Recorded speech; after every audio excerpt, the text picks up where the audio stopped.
গত 20 বছরে যারা ভোটার হয়েছে তারা কারে ভোট দিবে জানেন? জানেন না তো, আমরা কেউই জানি না। বিএনপি কে যে ভোট দিবে না এটা তো জানা গেছে। ছাত্র সংসদ নির্বাচনে দেখা গেছে তরুণেরা ভোট দিতেছে বিএনপি কেনা। বিএনপি থার্ড হয়েছে বেশিরভাগ জায়গায়। আগে তো টাকা দিয়া ভোট কেনা যাইতো, গুন্ডার হুন্ডা দিয়া কেন্দ্র দখল করা যাইতো। এটা কি আবার করা যাবে? যাবে না। ওরাও নিশ্চিত না। সামনের ভোটের জন্য তৈরি হন। কাকে ভোট দেবেন সেটা নিয়ে আলাপ হবে, আলাপ করা যাবে, কিন্তু কাকে ভোট দেবেন না সেইটা এখনই ঠিক করে ফেলেন। আমাদের সবার মনে যে কথাটা ফাল পারে নেত্রী দিন, আজকে তার জবাবটা পাইবেন। আমি কেমনে আপনার আমার সবার মনের কথা জানি? আমি খালি আপনার মনের কথা জানি না, আপনিও আমার মনের কথা জানেন। এটা আসলে পুরা জাতির মনের কথা। কি সেটা? 1 নাম্বার কথা হইতেছে ইলেকশন কি আদৌ হবে। 2 নাম্বার, ইলেকশন নিয়ে সবার মনে শঙ্কা কেন। 3 নাম্বার, কারা চায় না ইলেকশন হোক। এই 3 প্রশ্নের জবাব দেওয়ার আগে আমাদের এক লম্বা কাহিনী শুনতে হবে। আশা করি শুনতে খারাপ লাগবে না, কারণ এই কাহিনীর মধ্যে আপনার অনেক প্রশ্নের জবাব আপনি পেয়ে যাবেন। প্রথমে শুরু করি এরশাদ বিরোধী আন্দোলন দিয়া। এরশাদের বিরুদ্ধে আওয়ামী লীগ আর বিএনপি 2 রাজনৈতিক দলের রাজনৈতিক লড়াইয়ের ফলে এরশাদের পতন হয়। মুজিবের বিরুদ্ধে কোনো শক্তিশালী রাজনৈতিক লড়াই রাজনৈতিক দলগুলো গড়ে তুলতে পারেনি। মুজিবের পতন হয় অপ্রচলিত এক শক্তির হাতে। আর ওই পলিটিক্যাল ভ্যাকুয়ামটা পূরণ করার জন্যই বিএনপির মতো একটা দলের জন্ম হয়। তখন এমন কোন রাজনৈতিক দল ছিল না যে ওই পলিটিক্যাল ভ্যাকুয়ামটা পূরণ করতে পারে। হাসিনাকেও কোনো রাজনৈতিক দল উৎখাত করতে পারেনি। এমনকি হাসিনার বিরুদ্ধে কোনো রাজনৈতিক দল লড়াইও তৈরি করতে পারেনি তেমন শক্ত কোনো। হাসিনার পতন হয়েছে রাজনৈতিক দলের বাইরের শক্তির হাতে। এই বাইরের রাজনৈতিক শক্তি শুধু ছাত্ররা না, রাজনৈতিক দলের বাইরের শক্তি অনেকগুলো ছিল, অনেক কয়েকজন দাঁড়ায় গেছিল। এরা কারা কারা? এদের চেনা কঠিন না। এরা এক একটা রাজনৈতিক লড়াইয়ের মধ্যে দিয়ে রাজনৈতিক শক্তি হয়ে উঠছে। আসেন দেখি তারা কারা। হাসিনার আমলে হাসিনার শাসনকে নাড়া দিতে পারছে সত্যিকার অর্থে 4টা আন্দোলন, যে আন্দোলনগুলোতে সাধারণ মানুষ সম্পৃক্ত হয়েছিল।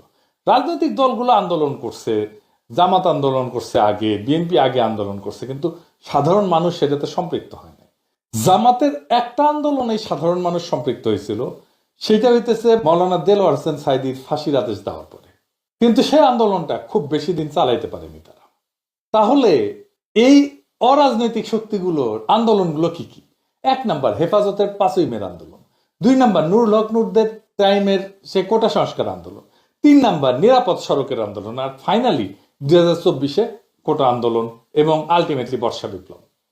এই সব কয়টা আন্দোলনের সর্বশক্তি নিয়ে নেতা থেকে শুরু করে কর্মী সমর্থক পর্যন্ত ছিল জামাত শিবির। বিএনপির নেতারা না থাকলেও কর্মীরা অনেকেই থাকতো, প্রায় সকলেই থাকতো বলা চলে। এই লড়াইগুলোতে নিজেদের তাগিদে তারা যুক্ত হইতো। আর পাশাপাশি একটা ইন্ডিপেন্ডেন্ট সোশ্যাল মিডিয়া ফোর্স তৈরি হয়েছিল, যেটা এখনো এক্সিস্ট করে, এখনো আছে, জিন্দা আছে। এই যে লড়াইগুলোতে জামাতের অংশগ্রহণ, লড়াইগুলোর একটা গুণগত পরিবর্তন করে দিছিল।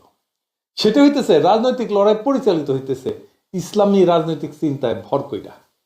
বিএনপির কর্মীরা সংখ্যা বাড়াইছে, কিন্তু লড়াইয়ে কোনো কর্তৃত্ব বা বয়ান তৈরি করতে পারে নাই, নেতৃত্বও নিতে পারে নাই। রাজনৈতিক লড়াইয়ের ভাষাও পরিবর্তন হইতে থাকে। স্বাধীনতার বদলে আজাদি শুনি আমরা, বিপ্লব দীর্ঘজীবী হোক এর বদলে শুনি ইনকিলাব জিন্দাবাদ। এমনকি বামপন্থীরাও কারবালা বলে, আমি জাহিলিয়াত বলে। শোষক আর শোষিতের বদলে আমরা ব্যবহার করি জুলুম আর মজলুম। ন্যায়ের বদলে ব্যবহার করি ইনসাফ। গণভবন দখল করাকে বলি আমরা ফতে গণভবন। লড়াইয়ের ভাষা দিয়ে বুঝতে পারবেন কারা লড়াইয়ের মূল শক্তি। এই লড়াইয়ের মূল শক্তি ছিল বাংলাদেশের ইসলামপন্থী রাজনৈতিক শক্তি। বিপুল পরিমাণে মাদ্রাসার ছাত্র শহীদ হয়েছে। হাসিনার সবচেয়ে বড় ভুল হয়েছিল কি জানেন? নিরাপদ সড়ক আন্দোলনকে গুন্ডা দিয়ে থামানো। ওই নিরাপদ সড়কের লড়াই যে স্কুল ছাত্ররা করছিল, তারাই 2024-এ বিশ্ববিদ্যালয়ের ছাত্র হয়। এরা আগের অভিজ্ঞতায় জানে কিভাবে হাসিনা দমায় দেয় আন্দোলনকে। তারাও আগের অভিজ্ঞতা কাজে লাগায়, জান লড়াইয়ে পাইপ দিল। সারা দেশের মানুষ পাশে দাঁড়াইল। হাসিনা পলাইল। বাঙ্গু এলিটেরা, সুশীলেরা দেখলো তার সাম্রাজ্য ঝরঝর করে ভেঙে পড়তেছে, ধ্বংস হয়ে যাইতেছে।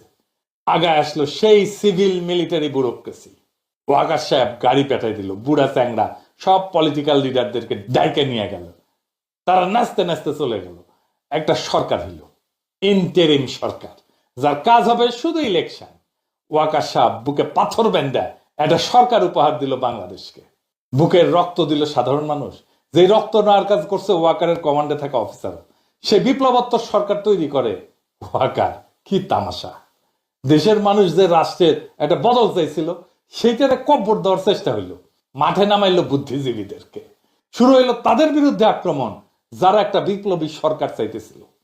একদিকে ডাক্তার জাহেদ, তাসনিম খলিলের মতো সুশীল, আর একদিকে ওয়াকারের পোত বালকের মতো কুত্তা, বিরানি আলমের মতো মাদার বোর্ডেরা, আর সাথে জুটল নাম কইলাম না, আমাদের দাবরানির উপরে রাখলো। অভিযোগ কি? আমরা নির্বাচন চাই না, আমরা কামান চাইছিলাম। প্রফেসর ইউনূস আমাদের পিস্তল দিতেছিল, অন্তত যেন সেইটা পাই, দুধের স্বাদ যেন ঘোলে মিটাইতে পারি, সেইটা করতে চাইছিলাম, সেটাও করতে দেবে না।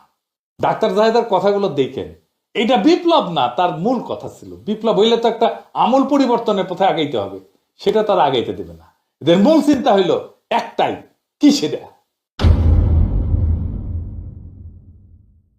সে চিন্তা হইতেছে আপাতত তো ঠেকানো গেছে, ধ্বংস হওয়া এস্টাবলিশমেন্টটা যা এতদিন ধরে চলছে, শেষ রক্ষা হবে কি? এই লড়াইয়ের মধ্যে দিয়ে বাংলাদেশে ইসলামী একটা শক্তি উত্থিত হয়েছে, এইটারে কেমনে সামলানো যাবে? এরা যদি আবার ভাঙ্গা ফেলে সবকিছু পুরানো কাঠামোকে, তখন শুরু হইল সংস্কার নিয়ে টাল বাহানা, সরকারের বৈধতা নিয়ে প্রশ্ন। 31 দফাই নাকি সংস্কার। এই 55 বছর ধরে চলে আসা লুটপাটের বন্দোবস্ত কিভাবে টিকায় রাখা যায়, এই নিয়ে একটা ঐক্য হইল। কার কার ঐক্য হইল? ওয়াকার, বিএনপি আর ওয়াকারের সাথে নিঃশব্দে আওয়ামী লীগ আর ভারতের মধ্যে। আওয়ামী লীগের সাথে বিএনপির ঘুটু আছে, এটা তো বানায় বলতেছি না। আপনার এলাকায় আওয়ামী লীগ কাজ শেল্টারে আছে, দেখেন। এস আলমের ব্যবসা দেখে সালাউদ্দিন সাহেব, এস আলমের গাড়ি সরায় বহিষ্কৃত হয়েছিল যারা, তাদেরকে আবার ফিরায় নেওয়া হয়েছে। তাহলে সামে বহিষ্কার করছিল, এমনি এমনি মিশামিশি হুদাহুদি বহিষ্কার করছিল, দেখানোর জন্য বহিষ্কার করে। যতজনকে বহিষ্কার করছে সবাইকে ফিরে দিচ্ছে। আপনি হিসাব করে দেখেন, বিএনপি দেখায় বহিষ্কার করছে, তার কিছুদিন পরে সামে আসতে কইরা তাদেরকে ফিরায় না ধরে, সব কয়টারে ফিরায় নিছে। দেখেন, ওদেরকে আবার ফিরে নিছে, ওকে আবার নমিনেশনও দেওয়া হয়েছে। বিএনপি এইসব স্থগিতাদেশ, বহিষ্কার সব লোক দেখানো কাজ। ফজা পাগলার তো প্রাথমিক সদস্য পদ স্থগিত হয়েছে, অগাস্ট মাসে স্থগিত করছে 3 মাসের জন্য। তো তাইলে নমিনেশন পাই কিভাবে? ওর তো সদস্য পদই নাই। এর মধ্যে বিএনপি প্রফেসর ইউনূসের সরকারে কাউরে কাউরে তার কোলে নিয়ে নিছে, যেন তারা একসাথে সিস্টেমটাকে টিকায় রাখতে পারে। এতদিন তারা মোটামুটি খোশ মেজাজেই ছিল, কিন্তু সব হিসাব তাদের পাল্টে গেল। একটা ভয় তাদের তারায় ফেরতেছে সেই দিন থেকে, বিরাট একটা ভয়। কি সেই ভয়? আর কেন তাদেরকে তারায় ফেরতেছে, আর কোন দিন থেকে তারা ভয় পাইতেছে, সেই জিনিসটা আসেন বুঝে দেখি। গত 20 বছরে যারা ভোটার হয়েছে তারা কারে ভোট দিবে জানেন? জানেন না তো, আমরা কেউই জানি না। বিএনপি কে যে ভোট দিবে না এটা তো জানা গেছে, ছাত্র সংসদ নির্বাচনে দেখা গেছে তরুণেরা ভোট দিতেছে বিএনপি কেনা। বিএনপি থার্ড হয়েছে বেশিরভাগ জায়গায়। আগে তো টাকা দিয়া ভোট কেনা যাইতো, গুন্ডার হুন্ডা দিয়া কেন্দ্র দখল করা যাইতো। এটা কি আবার করা যাবে? যাবে না, ওরাও নিশ্চিত না। আগে মনে করেছিল ইলেকশন দিলে তো বিএনপি জিতে যাবে, তাই রে নাই রে না, এখন সেই কনফিডেন্স আর নাই। কনফিডেন্স থাকলে জাস্টিস সাহাবুদ্দিনের 91 ইলেকশনের মতো একটা ইলেকশন করে ফেলতো, সবকিছু ঠিক আছে। এরশাদ নাই, বাকি সব ঠিক আছে, তাই হইতো। ওইটা করলে একটা মোটামুটি ফেয়ার ইলেকশন দিত। যদিও ফেয়ার ইলেকশন দিলে 91 মতো চমক আসতে পারে। 91 কি হয়েছিল জানেন? আর্মি, প্রশাসন, পুলিশ, ব্যুরোক্রেসি, এমনকি বিএনপিও মনে করেছিল আওয়ামী লীগ ক্ষমতা আসবে। ক্ষমতা আসলো বিএনপি। ওই একই অবস্থা হবে এবার। আর্মি তো বিএনপির সাপোর্ট দিতেছে, ওয়াকার দিতেছে। প্রফেসর ইউনূসের সরকারের কিছু উপদেষ্টাও কাজ করতেছে বিএনপির জন্য। কিছু যে ভিড়িছে, বিএনপি কইছে আপনাকে রাখবো আমরা পরের সরকারে, আর আনন্দে চলে গেছে আর কি। জামাত মনে করে যে বিএনপি ক্ষমতা আসতেছে, কিন্তু ডিপ স্টেট এটা মনে করে না। তারা সেই জন্য 2008 সালের নির্বাচনের মতো ব্যবস্থা করতে যাচ্ছে, যেখানে সুনিপুণ ভাবে গোয়েন্দা সংস্থা নিয়ন্ত্রিত একটা ইলেকশন হবে। বিএনপির সাথে ওয়াকার আছে, কিন্তু ব্যুরোক্রেসি পুলিশের পুরাটা নাই। এটাই বিএনপির মাথা ব্যথা, ওয়াকারেরও মাথা ব্যথা। প্রফেসর ইউনূসের বেশ কিছু উপদেষ্টার কবজা করে ফেলছে। তাই বিএনপি প্রশাসন আর পুলিশ আর ব্যুরোক্রেসিকে কিভাবে কবজা করা যায় এই ঘুটু করিচ্ছে, প্রফেসর ইউনূসের কাছে খালি ধর্ণা দিচ্ছে। জামাত কি বুঝবার পারিচ্ছে যে এরকম একটা নির্বাচনের পায়তারা চলিচ্ছে? 2008 সালে কিন্তু বিএনপি বুঝতে পারে না, এমনকি জামাতও বুঝতে পারে না এমন ইলেকশন একটা হইতেছে। অনেকে মানা করছিল কিন্তু বিএনপিকে ওই নির্বাচনে না যাইতে, যেমন ফরদ মজার ভাই কইছিলেন। এটা ফরদ মজার আমাকে নিজেই কইছেন। এইবার জামাত আগে থেকে সতর্ক, তাই দেখেন জামাতের বিরুদ্ধে কামান দাগানো ইতিমধ্যে শুরু হয়েছে। জামাত নাকি নির্বাচনই চায় না, মানে শিবির যেটি নির্বাচন করেছে সেটি তো জিতিচ্ছে। জামাতের অবস্থা আপনারা জানেন, জামাতের তো অবস্থা খারাপ না, জামাতের জনপ্রিয়তা বাড়ছে। না, জামাত কেন নির্বাচন চাইবে না? বুঝতে পারতেছেন তো কে কেন কোন কথা কইতেছে? জামাত যদি মাঠ ফাঁকা মাঠ ছাইরা না দেয়, ছাইরা দেওয়ার সম্ভাবনা কম, তাইলে একটা ভয়ঙ্কর সংঘাতময় নির্বাচন হবে। কার কার মধ্যে সংঘাত হবে? যারা একটা পাতানো নির্বাচন করতে চাইতেছে আর যারা নির্বাচনে বিজয়ী হইতে চায়, জনগণের যাদের সমর্থন আছে। প্রফেসর ইউনূস বলছেন একটা সুন্দর নির্বাচন উপহার দিতে চান। যদি তাই চান তাহলে গোয়েন্দা সংস্থার এই পরিকল্পনা যেন বাস্তবায়ন করতে না পারে সেই ব্যবস্থা প্রফেসর ইউনূসকে করতে হবে। কোন রাজনৈতিক দলের আবদারে চাপে প্রশাসনে বা পুলিশে কোনো পরিবর্তন করবেন না। আপনার নিরাপত্তা উপদেষ্টা নাকি পুলিশেও নাক গলাইতেছে, শোনা যাইতেছে ওনার সাথে নাকি তারেক রহমানের বরাবর হয়েছে, সিস্টেম হয়েছে। সেই জন্য তার বিরুদ্ধে বিএনপি নীরব হয়ে গেছে। আগে দেখেছিলেন না, একসময় মনে হয়েছিল খলিলুর রহমানকে তো না সরাইলে মুখ ধোবো না, ভাত খাবো না, ঘুম যাবো না আজকে রাতে, এটাই করছিল বিএনপি।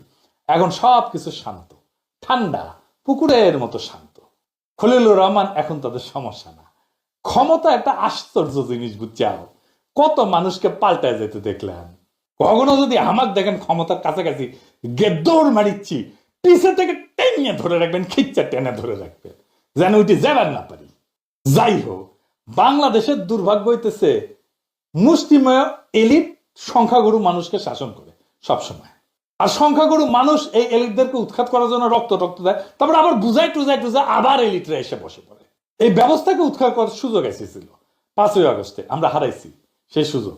সামনে নির্বাচনে যদি সিস্টেম করে জিতায় দেওয়ার চেষ্টা করা হয়, তাহলে বিপ্লবের যেটুকু অবশিষ্ট আছে না, তা ধ্বংস হয়ে যাবে। এখন আপনাদের কাছে প্রশ্ন, এই বিপ্লবকে কি ধ্বংস হইতে দিবেন? তবে এখন সময় কেবল অভিযোগ বা হতাশার না, আমি হতাশ হইতে নিষেধ করি। এখন সময় জায়গায় ওঠার, এক হওয়ার, আর নিজের ভবিষ্যৎ নিজের হাতে নেওয়ার। এটাই আমাদেরকে রক্ষা করবে। ইতিহাস বলছে যখন জাতি বিভক্ত হয় তখন এই এলিটেরা শোষকেরা টিকে যায়, কিন্তু যখন মানুষ সচেতন, ঐক্যবদ্ধ, সাহসী হয়, তখন কোনো কৃত্রিম শক্তি তাকে দমায় রাখতে পারে না। এই যে যারা যারা এক হয়েছে, আওয়ামী লীগ, ভারত, ওয়াকার, বিএনপি, প্রফেসর ইউনূসের কিছু উপদেষ্টা, এগুলো কৃত্রিম শক্তি। এই শক্তি দমায় রাখতে পারবে না বাংলাদেশের সাধারণ মানুষকে। আমাদের তরুণদের রক্ত, স্কুল কলেজ বিশ্ববিদ্যালয়ের ছাত্রদের আত্মত্যাগ, সাধারণ মানুষের ন্যায়বোধ, তাদের লড়াইয়ের ক্ষমতা, এগুলো নিছক স্মৃতি কথা না, এগুলো ভবিষ্যতের ভিত্তি। এগুলোকে রক্ষা করতে হবে শুধু কথায় না, কর্মে, সততায়, সংগঠনে, তথ্যে, আইনে, নৈতিক প্রতিরোধের মাধ্যমে। এইবার আমাদেরকে ভাবতে হবে আমরা কি কেবল কথা বলবো নাকি বদল আনবো। ভয়, অপপ্রচার আর বিভক্তিকে হারাইতে হইলে লাগবে ধৈর্য, পরিকল্পনা আর সাহস। এখনই সময় সেই সাহস দেখানোর। এই দেশটা আমাদের, এই দেশ এলিটদের না, এই দেশ সংখ্যাগরিষ্ঠ সাধারণ দরিদ্র মানুষের। এই ইতিহাসও আমাদের।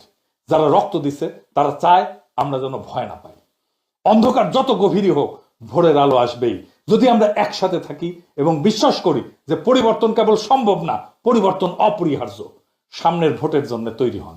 কাকে ভোট দেবেন সেটা নিয়ে আলাপ হবে, আলাপ করা যাবে, কিন্তু কাকে ভোট দেবেন না সেইটা এখনই ঠিক করে ফেলেন। কাকে ভোট দেবেন না সেটা আমার মুখ ফুটে বলে দেওয়ার দরকার নেই, আপনারা নিজেরাই জানেন। এটাই বিজয়ের প্রথম ধাপ।